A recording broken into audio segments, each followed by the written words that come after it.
2 août 1899. Importance de l'accueil de la grâce. Ce matin, mon adorable Jésus s'est montré tout affligé et presque en colère contre les hommes, menaçant de leur envoyer les châtiments habituels et de faire mourir subitement les gens par les éclairs, la grêle et le feu. Je l'ai supplié avec insistance de s'apaiser, et il m'a dit : les iniquités qui montent de la terre au ciel sont si nombreuses que si les prières et les souffrances des âmes victimes cessaient pour un quart d'heure, je ferais sortir le feu des entrailles de la terre et j'en inonderais la population. Il ajouta : regarde toutes les grâces que je devais déverser sur les créatures. Comme elles n'y correspondent pas, je suis forcé de les retenir. Pire encore, elles m'obligent à changer ces grâces en châtiments. Sois attentive, ô ma fille, afin de bien correspondre aux multiples grâces que je déverse en toi, car la correspondance à mes grâces est la porte qui me laisse entrer dans un cœur pour y faire ma demeure. Cette correspondance est comme cet accueil chaleureux et affable que l'on donne quand quelqu'un vient nous visiter, de telle sorte qu'attiré par ses politesses, le visiteur se sent obligé de revenir et se sent même incapable de partir.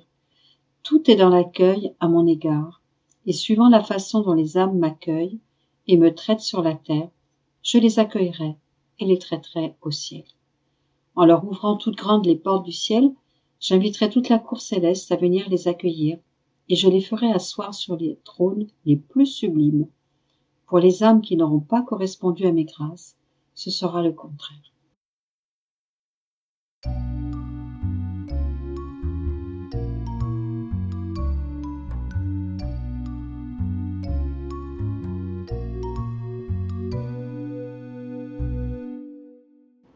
« 2 août 1902. Tout au cours de sa vie, Jésus réparait pour tous en général et pour chacun en particulier. Ce matin, j'éprouvais beaucoup de mal. Mon adorable Jésus est venu à l'improviste en répandant des rayons de lumière. Je me suis trouvée investie de cette lumière et je ne sais comment, je me suis retrouvée à l'intérieur de Jésus-Christ. Qui pourrait dire combien de choses j'ai comprises à l'intérieur de cette humanité très sainte? Je peux seulement dire que la divinité dirigeait en tout l'humanité de Jésus. Et comme la divinité peut faire en un seul instant autant d'actes que chacun de nous peut ou veut faire durant toute sa vie, et comme la divinité opérait dans l'humanité de Jésus-Christ, j'ai compris clairement que, tout au cours de sa vie, Jésus béni refaisait pour tous en général, et pour chacun en particulier, tout ce que chacun doit faire envers Dieu. Ainsi, Jésus adorait Dieu pour chacun en particulier. Il rendait grâce, il réparait, il glorifiait pour chacun, il louait, il souffrait et il priait pour chacun. Alors, j'ai compris que tout ce que chacun doit faire a déjà été fait dans le cœur de Jésus-Christ.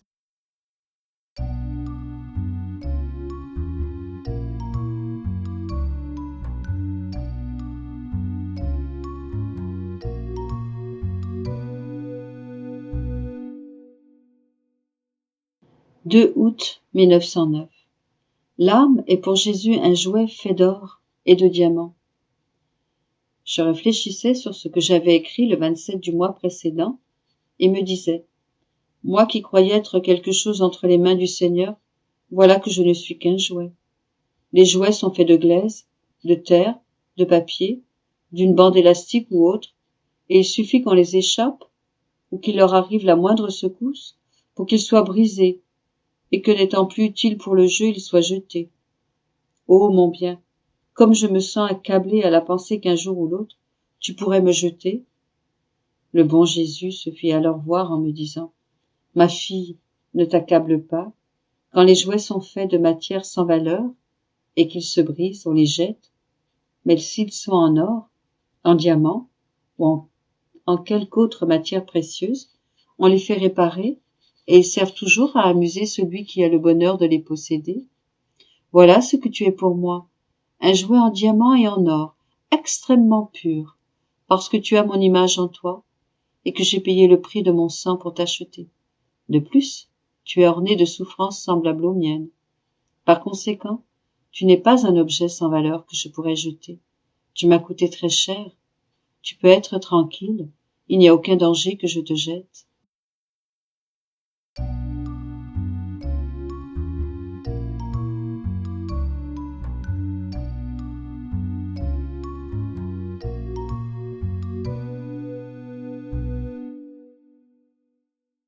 « 2 août 1922.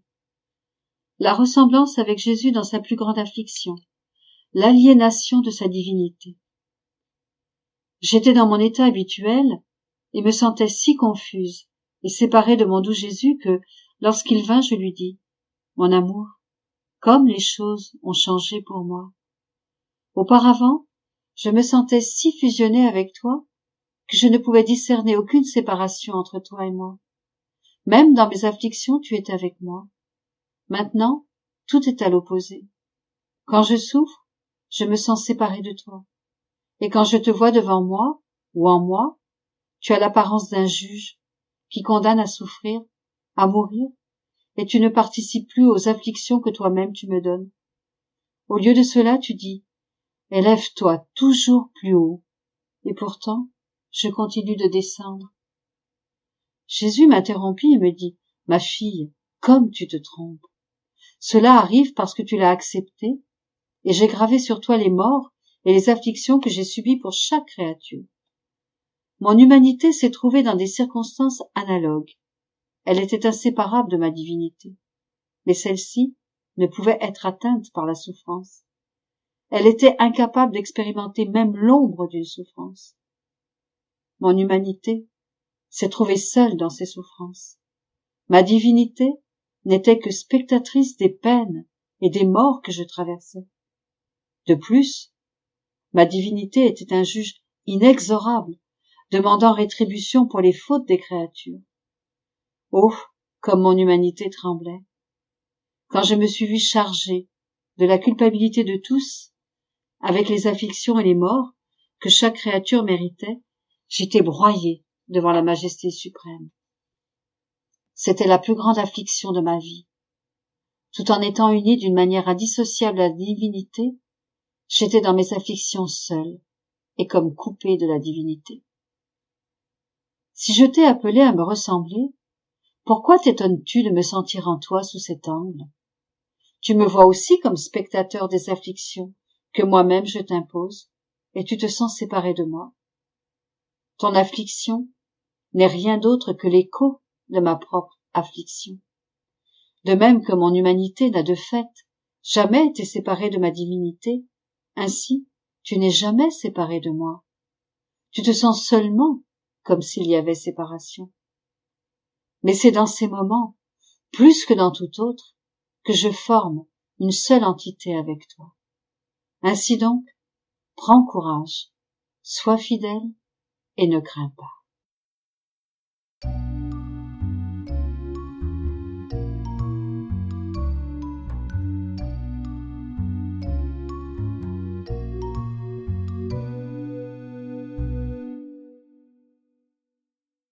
« 2 août 1925. Le « je t'aime » est tout. Louisa travaille avec la céleste mère. Je priais et me fusionnais dans la très sainte divine volonté. Je voulais circuler partout, y compris dans le ciel, pour trouver le suprême je t'aime, qui n'est sujet à aucune interruption. Je voulais le faire mien, afin d'avoir moi aussi un je t'aime, ininterrompu, qui puisse faire l'écho à l'éternel je t'aime, et aussi pour que possédant en moi-même la source du véritable je t'aime, je puisse avoir un je t'aime pour tous et pour chacun, pour chaque mouvement, chaque acte, chaque respiration et chaque battement de cœur des créatures, ainsi que pour chaque je t'aime de Jésus lui-même. Quand j'ai eu l'impression d'avoir atteint le sein de l'Éternel, je fis mien leur « je t'aime » et commençai à le répéter partout et sur chaque chose pour mon suprême Seigneur. Pendant que je faisais ainsi, une pensée interrompit mes je t'aime en me disant : « Que fais-tu ? Tu pourrais bien faire autre chose. Et qu'est-ce que ce je t'aime ? Qu'est-ce qu'il a de si spécial ? » Alors, bougeant vivement en moi, mon doux Jésus me dit : « Que dis-tu ? Tu te demandes ce que ce je t'aime a de spécial pour moi ? Ma fille, le je t'aime est tout.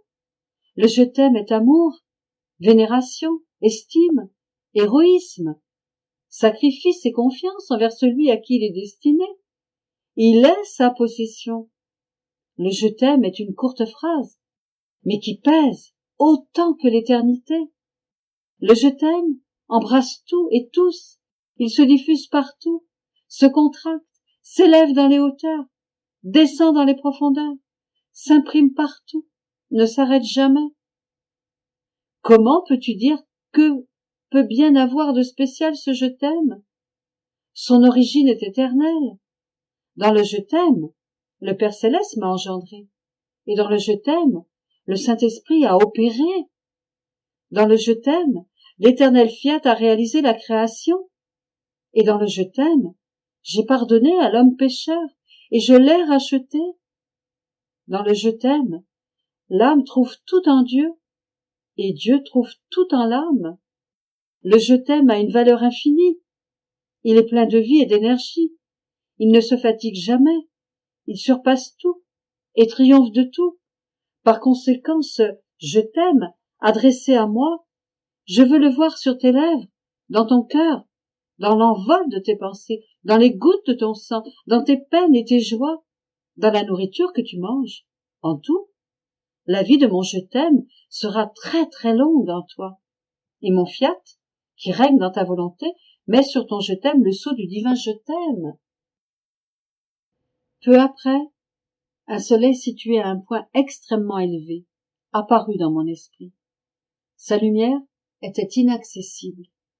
De son centre s'échappaient continuellement de petites flammes, chacune contenant un je t'aime. En sortant, ces flammes se déployaient autour de la lumière inaccessible. Elles étaient reliées par un fil de lumière à cette lumière inaccessible qui nourrissait leur vie. Ces petites flammes étaient si nombreuses qu'elles remplissaient le ciel et la terre. J'ai cru voir notre Dieu comme le commencement de tout, et les petites flammes, représentant toute la création, comme un enfantement divin de pur amour. Moi aussi j'étais une petite flamme, et mon doux Jésus voulut que je passe par chacune des autres petites flammes, afin d'y placer un second « je t'aime ». Mais je ne sais comment, je me suis retrouvée hors de mon corps, pour circuler au milieu de ces flammes et imprimer mon je t'aime sur chacune d'elles. Mais il y en avait tellement que je me suis perdue. Cependant, une force suprême poursuivit la tournée pour placer mes « je t'aime ». Plus tard, je me suis retrouvée dans un vaste jardin, où, à ma grande surprise, j'ai vu ma reine maman s'approcher de moi et me dire « Ma fille, viens travailler avec moi dans ce jardin. Nous devons y semer des fleurs et des fruits célestes et divins. Ce jardin est presque vide, et s'il s'y trouve quelques plantes, elles sont terrestres et humaines. Par conséquent, nous devons y semer des plantes divines, afin que ce jardin soit totalement agréable à mon fils Jésus. Les plantes que nous devons semer sont mes vertus, mes actes et mes souffrances qui contiennent la semence du fiat voluntas tua. Tout ce que j'ai fait contenait cette semence de la volonté de Dieu. J'aurais préféré ne rien faire, plutôt que d'agir ou souffrir sans cette semence. Toute ma gloire, ma dignité de mère, mon élévation comme reine, ma suprématie sur tout me sont venues de cette semence. La création tout entière, tous les êtres vivants ont reconnu mon autorité sur eux, parce qu'ils ont vu la volonté suprême régnant en moi. Nous allons unir tout ce que j'ai fait et tout ce que tu as fait à cette semence de la suprême volonté, et nous planterons tout dans ce jardin. Ainsi, nous avons fusionné les abondantes semences que ma mère céleste possédait avec les quelques-unes que j'avais, et nous avons commencé à faire de petits trous dans lesquels placer ces semences. Pendant que nous faisions ainsi, nous avons entendu, provenant de l'autre côté du mur du jardin qui était très élevé, des bruits d'armes et de canons. On s'y battait horriblement. Nous nous sommes sentis obligés de courir pour apporter de l'aide. En arrivant là, nous avons vu des personnes de différentes races, de diverses couleurs et de diverses nations qui se battaient. La lutte était si violente qu'elle inspirait la terreur. À ce moment, j'ai réintégré mon corps. J'étais habité par beaucoup de frayeur et aussi par la peine de ne pas avoir dit un seul mot à ma mère céleste au sujet de mon pénible état. Que la très sainte volonté de Dieu soit toujours bénie et que tout soit pour sa gloire.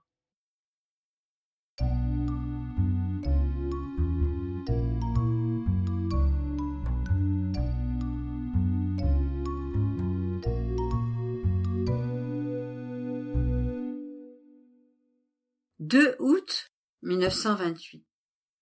Comment la sortie de ces écrits est la volonté absolue de Dieu. L'œuvre de rédemption et le royaume du divin fiat sont liés. Le chant de la divine volonté. Explication. Je m'inquiétais à propos de ces saints écrits. La pensée de leur publication est toujours pour moi un tourment. Et tous ces incidents qui surviennent, tantôt ceci, tantôt cela, cela me fait souvent penser que ce n'est peut-être pas la volonté de Dieu qu'ils soient publiés. Autrement, tout cela n'arriverait pas. Qui sait si le Seigneur veut mon sacrifice par écrit et que par ces faits, il veut m'épargner une douleur si grande que la seule pensée que je pourrais m'opposer à la divine volonté me fait dire « fiat, fiat ». Mais pendant que je pensais cela, mon toujours aimable Jésus se manifesta en moi et me dit « Ma fille, la volonté de Dieu, que les écrits de la divine volonté soient mis au jour, est absolue. Et elle triomphera de tous les incidents qui pourront survenir, quels qu'ils soient. Et même si cela devait prendre des années et des années, elle saura disposer toutes choses pour que sa volonté absolue soit faite.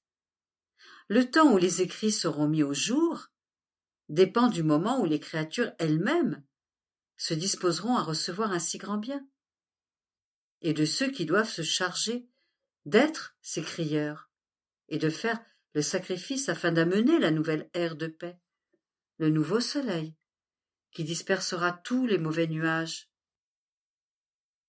Si tu savais combien de grâce et de lumière j'ai préparé pour ceux que je vois disposés à s'en charger. Ils seront les premiers à sentir le baume, la lumière, la vie de mon fiat. Vois comment je tiens tout près dans mes mains les vêtements, les aliments, les ornements, les dons pour ceux qui doivent s'en occuper. Mais je regarde pour voir ceux qui sont vraiment disposés, de façon à pouvoir les investir des prérogatives nécessaires pour un travail si saint que j'aime tant et que je veux qu'ils fassent. Mais je dois également te dire, malheur à ceux qui y sont opposés ou qui pourraient y faire obstacle. Quant à toi, ne change rien, pas même une virgule, de ce qui est nécessaire pour préparer le royaume de ma divine volonté, afin que, en préparant ce qu'il faut pour donner ce grand bien aux créatures, il ne manque rien de ma part, ni de la tienne, et que, dès que les créatures s'y disposeront, elles puissent trouver tout en place et tout ce qui leur est nécessaire. N'est-ce pas ce que j'ai fait dans l'œuvre de la rédemption? J'ai tout préparé, j'ai tout souffert, et en dépit des nombreuses circonstances adverses que j'ai rencontrées, mes apôtres, eux-mêmes hésitants, indécis et timides au point de s'enfuir, lorsqu'ils m'ont vu aux mains des ennemis, laissés seuls, sans le bien de voir un fruit quelconque, lorsque j'étais sur terre. En dépit de tout cela, je n'ai rien négligé de ce qui était nécessaire pour que l'œuvre de la rédemption soit complète, afin que lorsqu'ils ouvriraient les yeux pour voir ce que j'avais fait, ils trouveraient tout le bien pour être rachetés et que rien ne leur manque pour recevoir le fruit de ma venue sur terre. Ma fille, le royaume de ma rédemption et celui de ma volonté sont tellement liés ensemble qu'ils se tiennent la main et subissent presque le même sort en raison de l'ingratitude humaine. Mais celui qui doit former et donner un bien si grand ne devrait pas prêter attention à cela ni s'y arrêter. Il est nécessaire que nous fassions des œuvres complètes, afin que rien ne manque de notre part, et que lorsqu'elles s'y disposeront, les créatures puissent trouver tout ce qui leur est nécessaire pour recevoir le royaume de ma volonté. Après quoi, je continuais mes actes dans la divine volonté, mais je me sentais toujours oppressée. Et mon doux Jésus, se faisant voir à nouveau, semblait tenir 3 ou 4 prêtres très serrés dans ses bras, et les tenant contre sa poitrine, comme s'il voulait leur infuser la vie de son divin cœur. Il me dit: « Ma fille, vois à quel point je tiens serré dans mes bras ceux qui doivent s'occuper des écrits de mon adorable volonté. Dès que je vois en eux quelques petites dispositions à s'occuper des écrits, je les tiens dans mes bras pour leur infuser ce qui est nécessaire à un travail si saint. Par conséquent, courage et ne crains rien. » Après quoi, il se fit voir en moi, et je vis dans les profondeurs de mon être un champ très étendu, non pas de terre, mais d'un cristal très pur. Tous les 2 ou 3 pas dans ce champ, il y avait un enfant Jésus entouré de lumière. Oh, comme ce champ était beau avec tous ses enfants!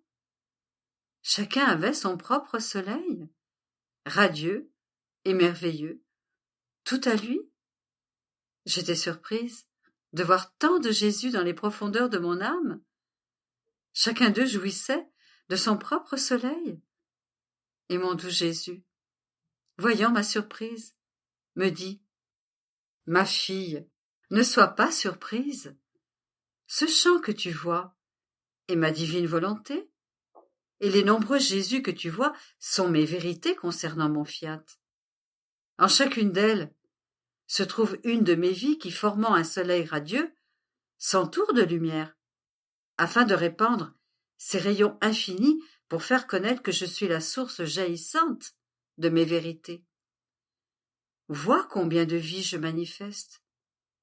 Les vérités que je te fais connaître sont autant de vies manifestées par la source même de ce soleil, et non pas juste une simple lumière. Et je suis restée parmi elles, afin que tous puissent sentir la force, la vertu créatrice de ces vérités. Et j'aime chacune autant que je m'aime moi-même. Et quiconque ne voudrait pas reconnaître ma vie, mon soleil, ma vertu créatrice dans ces vérités sur mon fiat, serait aveugle ou aurait perdu le bien de l'entendement. Aussi, ce devrait être pour toi une grande consolation que de posséder en toi autant de vie que de vérité que je t'ai manifestée. Par conséquent, reconnais ce grand bien. Je ne pourrais te confier un plus grand trésor, et ne t'inquiète pas, le soleil saura trouver sa voie, et comme il est lumière, personne ne pourra empêcher sa marche. Puis, il ajouta, avec un accent plus tendre: « Ma fille, notre adorable Majesté aime tant la créature que nous mettons notre vie à sa disposition pour faire qu'elle devienne semblable à nous. Nous plaçons notre vie devant la créature afin qu'en la prenant pour modèle, la créature puisse imiter notre vie et former des copies de son Créateur. C'est pourquoi nous utilisons bien des stratagèmes, des finesses d'amour, pour nous voir copier dans la créature. Et alors seulement serons-nous satisfaits, alors que notre amour uni à notre divine volonté conquiert la créature, nous pourrons reconnaître en elle notre image et notre ressemblance, tout comme elle était sortie de nos mains créatrices.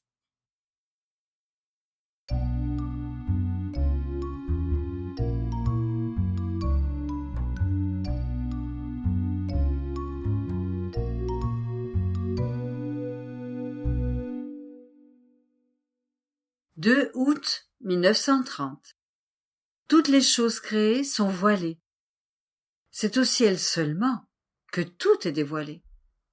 Œuvre et conditions nécessaires pour connaître les vérités.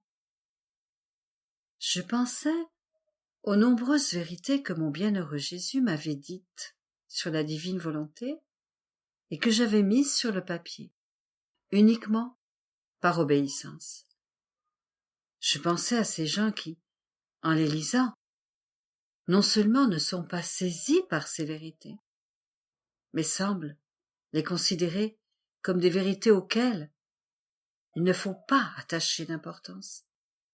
J'en étais très troublée, alors que pour moi, ces vérités sont comme des soleils, plus beaux les uns que les autres, et capables d'illuminer le monde entier. Pour d'autres, c'est le contraire. Il semble que pour eux, ces vérités ne sont même pas capables de réchauffer le monde et de lui donner un peu de lumière. Je pensais à cela lorsque mon aimable Jésus me dit « Ma fille, ici-bas, toutes les choses, autant dans l'ordre naturel que dans l'ordre surnaturel, sont voilées. Il n'y a qu'au ciel qu'elles sont dévoilées, parce que dans la patrie céleste, il n'y a pas de voile, et les choses sont vues comme elles sont. Ainsi, là-haut, l'intellect n'a pas à travailler pour les comprendre, puisque d'elles-mêmes, les choses se montrent comme elles sont. Et s'il existe un travail dans la demeure bienheureuse, s'il est possible d'appeler vraiment cela un travail, c'est d'être heureux et de jouir des choses que l'on voit ouvertement. Ce n'est pas comme cela ici-bas. Comme la nature humaine est corps et esprit, le voile du corps empêche l'âme de voir mes vérités. Les sacrements et tout le reste sont voilés. Moi-même, le Verbe du Père, j'avais le voile de mon humanité.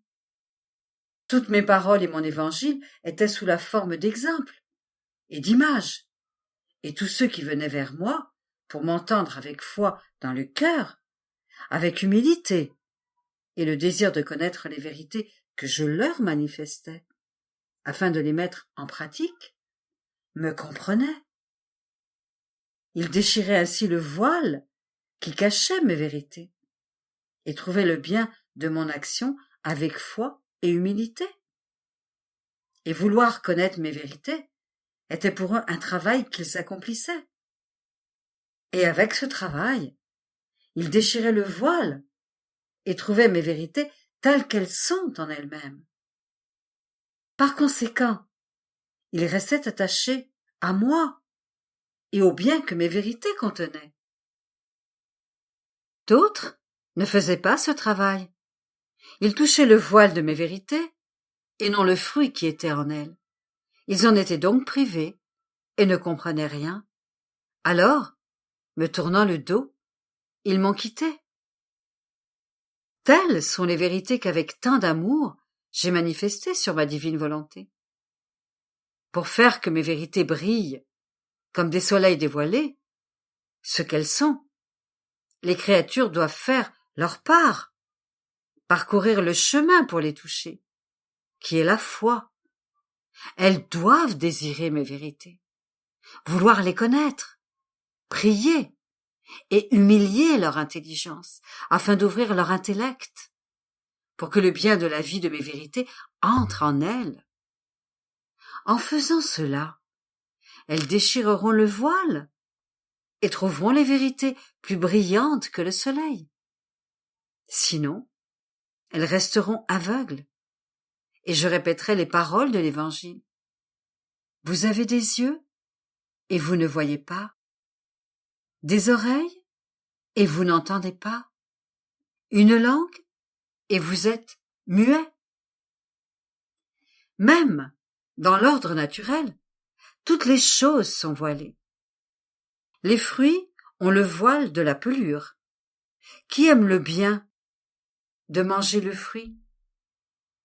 Celui qui fait le travail de s'approcher de l'arbre de cueillir le fruit et d'enlever la pelure qui cache le fruit. Celui-là aime le fruit et fait du fruit qu'il désire sa nourriture. Les champs sont voilés par la paille. Qui prend le bien que cache la paille? Celui qui enlève la paille prend le bien du grain pour former le pain et en faire sa nourriture quotidienne. Bref, toutes les choses ici-bas ont un voile qui les recouvre pour donner à l'homme le travail, la volonté et l'amour de les posséder et de les aimer. Or, mes vérités surpassent grandement les choses naturelles et se présentent aux créatures comme de nobles reines voilées dans l'acte de se donner à la créature. Mais mes vérités veulent le travail de la créature. Elles veulent les pas de la volonté de la créature qui s'en approche afin de les connaître, de les posséder et de les aimer, ce qui constitue les conditions nécessaires pour déchirer le voile qui les cache. Lorsque le voile des vérités est levé, les vérités apparaissent dans la lumière pour se donner à celui qui les a cherchées. Voilà pourquoi certains lisent les vérités sur ma divine volonté sans comprendre ce qu'ils lisent. Plus encore, ils en sont confus. Il leur manque la vraie volonté de vouloir les connaître. On peut dire qu'il leur manque le travail pour les connaître. Et sans travail, on ne peut rien obtenir. Ils ne méritent pas non plus un si grand bien. Et moi, avec justice, je leur refuse ce que je donne abondamment aux humbles, à ceux qui désirent ardemment le grand bien de la lumière de mes vérités. Ma fille, combien de mes vérités sont étouffées par ceux qui n'aiment pas les connaître et ne veulent pas faire leur petit travail pour les posséder? Je sens qu'ils voudraient m'étouffer, s'ils le pouvaient.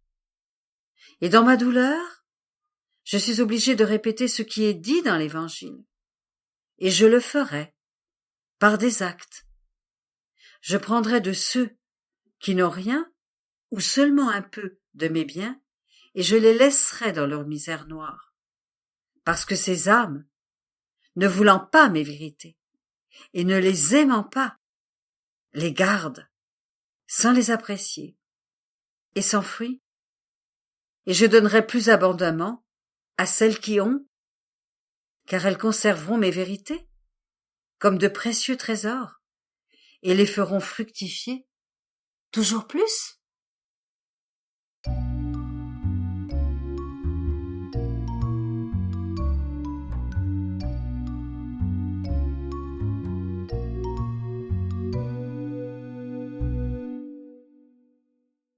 2 août 1937.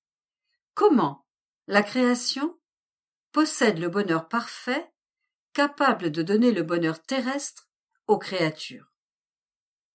Comment le péché empêche le bonheur, le grand mal de celles qui se retirent de l'origine.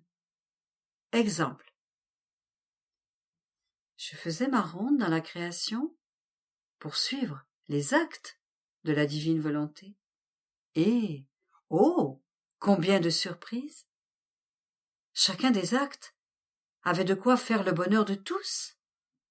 Et mon toujours aimable Jésus, en me voyant étonné, toute bonté, me dit : « Ma fille, notre être suprême possède la fontaine du bonheur.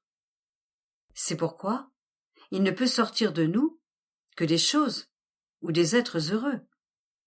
Toute la création possède cette plénitude de bonheur, capable de donner à toute la terre un bonheur terrestre parfait. Adam possédait cette plénitude de bonheur. Tout était bonheur et joie pour lui. Et, comme il possédait en lui-même mon vouloir, il contenait des mers de satisfaction, de béatitude et de joie sans fin. Lorsqu'il est sorti de ma volonté par le péché, la joie l'a quitté, et toutes les choses créées ont repris les joies qu'elles possédaient dans leur sein pour ne plus donner à l'homme que les moyens nécessaires, non plus comme à un propriétaire, mais comme à un serviteur ingrat. Tu vois par conséquent que ce n'est pas de nous que vient le malheur. Nous ne pouvons pas le donner, puisqu'il est impossible de donner ce qu'on ne possède pas.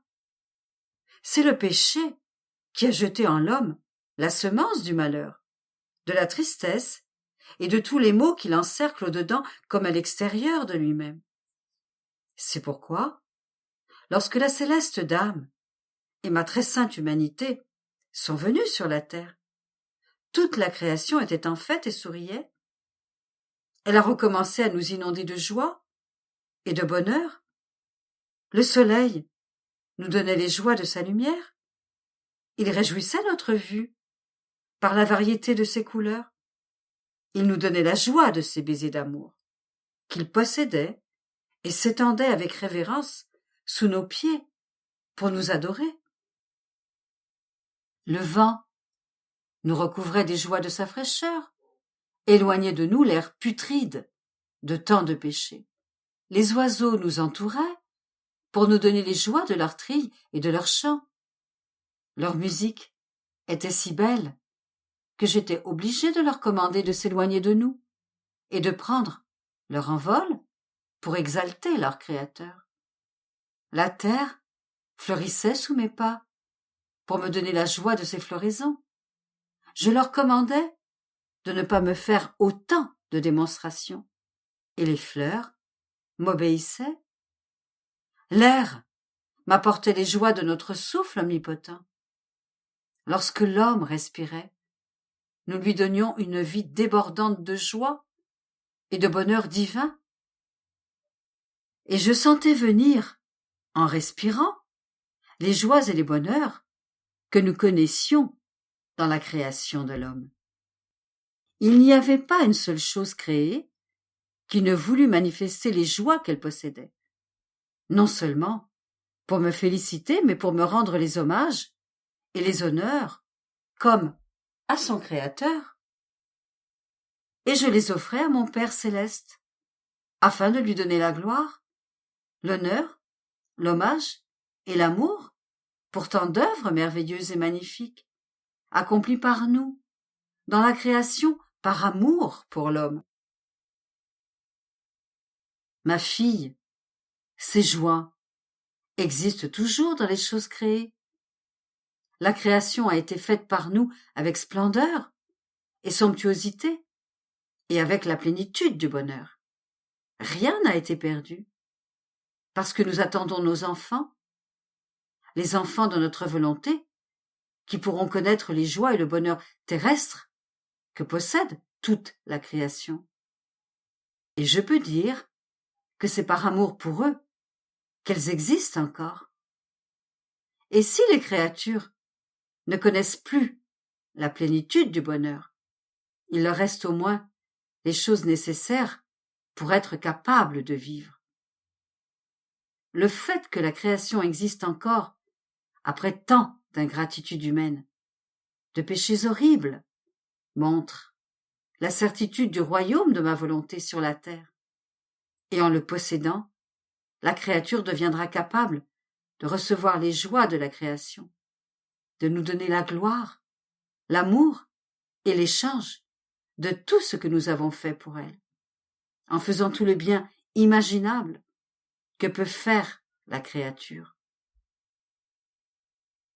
Tout est dans la possession de notre vouloir, parce qu'à l'origine, la création était tout entière dans notre volonté avec l'homme. Tous vivaient dans notre volonté, et c'est en elle qu'ils trouvaient ce qu'ils voulaient, la joie, la paix, l'ordre parfait. Tout était à leur disposition. L'origine étant perdue, tout a changé d'aspect. Le bonheur est devenu tristesse. La force s'est changée en faiblesse. L'ordre en désordre. La paix en guerre. Sans ma volonté. Le pauvre homme est véritablement l'aveugle, le paralysé, qui ne peut faire un peu de bien qu'avec difficulté et amertume. Lorsqu'elles sont guidées par l'origine qui leur a donné l'existence, les choses trouvent la voie et le bonheur qui résultent des œuvres de bien qu'elles ont entreprises. Si elles perdent l'origine, elles sont sans dessus-dessous, elles vacillent, elles perdent la voie et finissent par ne plus savoir rien faire. Et si elles semblent faire quelque chose, elles font pitié. Il en est également ainsi dans les choses humaines. Si le maître voulait enseigner aux petits garçons les consonnes et pas les voyelles, étant donné qu'il y a des voyelles dans tous les mots et dans toutes les lettres de toutes les sciences, des plus simples aux plus compliquées, le pauvre petit garçon n'apprendrait jamais à lire. Et s'il le voulait, il deviendrait fou. Qui a produit tout ce mal? Le retrait à l'origine de ce que sont les voyelles. Ah, ma fille, si l'homme ne revient pas à son origine, s'il ne revient pas dans ma divine volonté, mon œuvre créatrice sera une œuvre brisée. Sans les premières voyelles de ma divine volonté, elle pourra bien lui donner de la lumière et lui parler. Le pauvre homme ne comprendra pas, parce qu'il lui manque l'origine. Il lui manque les premières voyelles pour pouvoir lire mes leçons sur mon fiat. Sans la base, sans la fondation, sans maître, sans défense, son crétinisme est tel qu'il n'a pas conscience de son état. Et c'est pourquoi il n'implore pas pour revenir dans mon vouloir, afin d'apprendre les premières voyelles avec lesquelles il a été créé par Dieu, et d'être en mesure de continuer à apprendre la véritable science céleste, pour former ainsi sa fortune, autant sur terre que dans le ciel. Par conséquent, je murmure toujours à l'oreille du cœur: mon enfant, reviens dans ma volonté, retourne à ton origine si tu veux me ressembler, si tu veux que je te reconnaisse comme mon enfant. Oh, comme il est triste d'avoir des enfants qui ne me ressemblent pas, des enfants ignobles, pauvres, dégradés, malheureux. Et pourquoi tout cela? Parce qu'ils ont rejeté le grand héritage du Père céleste et me contraignent à pleurer sur leur sort. Ma fille, prie pour que tous reconnaissent ma volonté. Et toi, reconnais et apprécie ma volonté, aime-la plus que ta propre vie. Et n'en perds pas un seul instant